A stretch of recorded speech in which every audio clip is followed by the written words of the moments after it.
Hello, America. Dave Hodges here, host of the Common Sense Show. We are the show that is freeing America one enslaved mind at a time. Our mission here again is to support God, family, country, and all three are under threat right now. The kind of society that we're in, it's finis pax, maybe. I hope not. But Trump left China with his tail between his legs. He got his butt kicked, and I don't think any president could have gone in there under these circumstances and done any better. And Iran's defeating the US simply by outlasting us.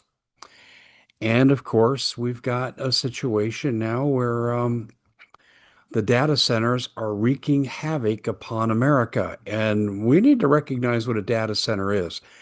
It's a police state control surveillance grid, period. And it ties into the flock cameras and all that nonsense. And we'll get into that. We'll start connecting dots in later segments today. But Phoenix and Las Vegas are in big trouble. Some people are actually writing that they are doomed. I think that's too strong a term in the short term, but I think in the near midterm, no pun intended, and long term, absolutely these cities are in trouble unless we change course. We're going to explain all that to you right here on the Common Sense Show. Again, we are freeing America one enslaved mind at a time, and we need your help. I just want to take you to something that will free your body. And I owe my life to these products, as you know. You have the Nanosoma liquid spray. 5 sprays once a day is maintenance dose. It's tasteless, odorless. You just do it and you're done. But in my case, when I had the strip lung linings from RSV that wasn't responding to anything, Scotty Sachs said, "Hey, Dave, do this." And I did that. And I used it all the time, every hour on the hour. Within a week, I was walking up those stairs. I couldn't get up. And then I was also now back in the gym in a month. But then the joint pain started back, the stuff that made me a little more inactive. And so I started rubbing the Nanosoma gel on my affected areas, shoulder, knee.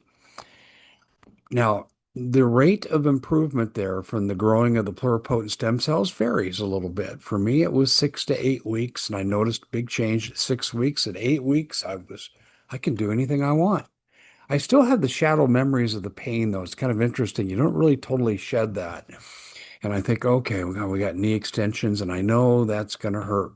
And it doesn't hurt, but it's hard to shake that pain. I'll share that with you. This doesn't fix you psychologically, but it does help the growth of pluripotent stem cells, which actually starts to do the repair. Then there's the skin cream for cuts and burns. Together, it's the trifecta. The starter pack, 15% off. Go to iwantmyhealthback.com/Dave Hodges. In these troubled times when, getting supplies to market could soon be a problem, that includes your medications. Every medicine cabinet needs to have these three products. iwantmyhealthback.com/Dave Hodges. Well, let's take a look at the dual whammy that's hitting Vegas and Phoenix. Let's talk about extraneous things that we probably have no control over, although we're exacerbating one of them. In the case of Vegas, they have a fault line approaching, and it's approaching in terms of geology at an exponential rate. I haven't seen an estimate on when this is going to affect Vegas, but I've already been told a big quake will affect Vegas right now. But if that fault line begins to enter into the Vegas metropolitan area, they're going to have a huge problem with this fault line if it became active. And it's an offshoot of the fault line that's connecting Cascadia Zone with the San Andreas Fault. Ooh, could Vegas be beachfront property? I've actually read accounts about this. Now, I don't jump off the bridge every time I read something that projects some kind of disaster, but this is a problem. Now, in Phoenix, the problem is geological as well. The first problem, and that's the fact that the Colorado River is sinking and it's really not easily retrievable. And we're losing water volume in places like the Hoover Dam, Lake Mead, and severe water shortages could be a problem.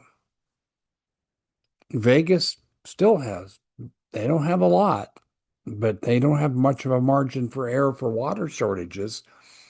And both cities are growing. The demand for water is greater from the regular population. But there is another factor that comes into this that's very, very disturbing. Data centers.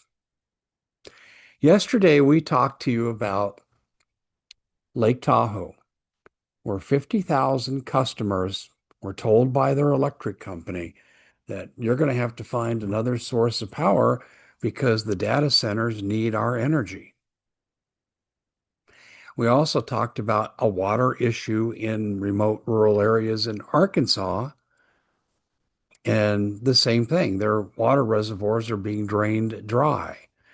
Here in Phoenix, with the data centers going up all over the city, up in the Northwest region, massive data centers going in, and it's draining the surrounding well water, and residents are complaining of bad water service. Don't even know about the pollution. The data centers are a scourge.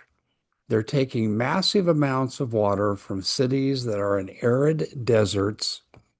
They have no recourse, and then exacerbated in Arizona by the Colorado River condition, these cities could become uninhabitable.